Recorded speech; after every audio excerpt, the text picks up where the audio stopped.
আসসালামু আলাইকুম। ওয়ালাইকুম আসসালাম। আপনি আপনি সেই লোক না?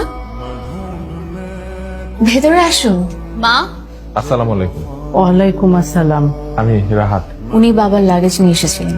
ও আমি রান্না করছি, এই যে বাবা। এই গিফটটা আপনার জন্য। আমার জন্য গিফট কেন? এমনি আপনি ভেবেছেন আজ আমার বিয়ে। তারিখ পিছিয়েছে। ওনারা জানিয়েছে এখন আর হচ্ছে না। তো এখন কি প্ল্যান আপনাদের? এখন একটা চাকরি খুঁজবো। অর্ধেক ডিম কেন? আমি অর্ধেক ডিম খাই না। ডিম আছে তো, রাতে খাবি।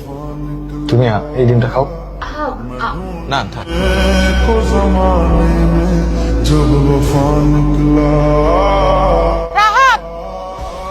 প্রেমের আগে তুই তো আরেকটা বউ রাত কি করবি? একের ক টাকা লাগবো না। তুই থামবি, তোর গলা ভিতরে ঘুমাইবো। ওই রাত নাম রাত।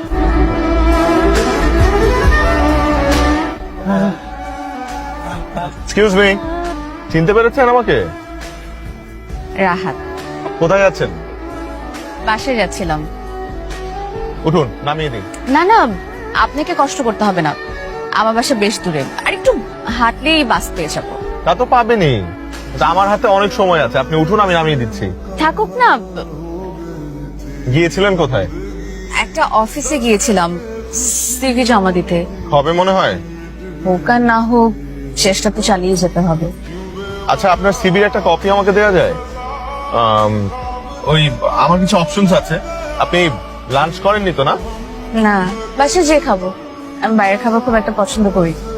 আচ্ছা, এখানে আমার সাথে একদিন বাইরে খেলে কিছু হবে না।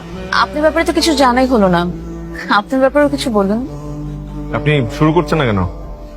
যদি কিছু না মনে করেন, আমি হাত দিয়ে খাই। আমি ছুরি কাঁটা চামচে অভ্যস্ত না তো।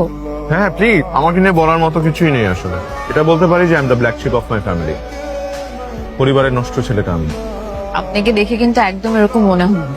তো আপনার পরিবারে কে কে আছেন? বাবা, মা, ছোট একটা বোন। আমরা যে যার মতোই থাকি। মানে মা হাউস ওয়াইফ, বোন পড়াশোনা করে, আর বাবা তার বিজনেস নিয়ে পড়ে থাকে। দুনিয়ার সবচাইতে ব্যস্ত মানুষটা তিনি। কাউকে নিয়ে ভাববার সময় তার নেই।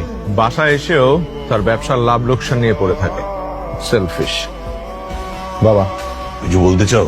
আমার একটা চাকরি দরকার, যে কোনো চাকরি। তোমার অফিসে হলেও হয়। এতদিন পর হঠাৎ চাকরির কথা মনে হলো? নেশার টাকা জোগাড় হচ্ছে না মনে হয়। বাবা প্লিজ, আমি আর কোনোদিন নেশা করব না। আমি ওগুলো আর ছেড়ে দিয়েছি। অনেকদিন আমি নেশা করিও না। তোমার আমাকে দেখে বোঝা উচিত না। নেশাখোর বন্ধুদের সঙ্গে ঝগড়া হয়েছে? আমি লাইফে অনেক অন্যায় করেছি, অনেক খারাপ কাজ করেছি, তোমাদের অবাধ্য হয়েছি, কিন্তু সেগুলোর জন্য আমি অনেক অনুতপ্ত। আমি তোমাকে কথা দিচ্ছি, আমি তো তোমারই সন্তান, আমি তোমাকে ছুঁয়ে কথা দিচ্ছি বাবা, আমি আর কখনো এগুলো করব না। তুমি আমাকে একটা সুযোগ দাও বাবা। না, কি হয়েছে তো? বাবা প্লিজ, বাবা আমাকে একটা সুযোগ দাও। আরে তুই এমন করছিস কেন? কি হয়েছে তো? তোমাদেরকে আমার প্রয়োজন। অবশ্যই অবশ্যই আছি আমরা। আই নিড ইউর হেল্প মা। আমি তোমাদের সবার হেল্প প্রয়োজন। আমার ভালো হওয়ার জন্য তোমাদেরকে আমার পাশে চাই বাবা। তুই পারবি? আমি পারবো, অবশ্যই পারবো। কেন পারবি না? পারবো।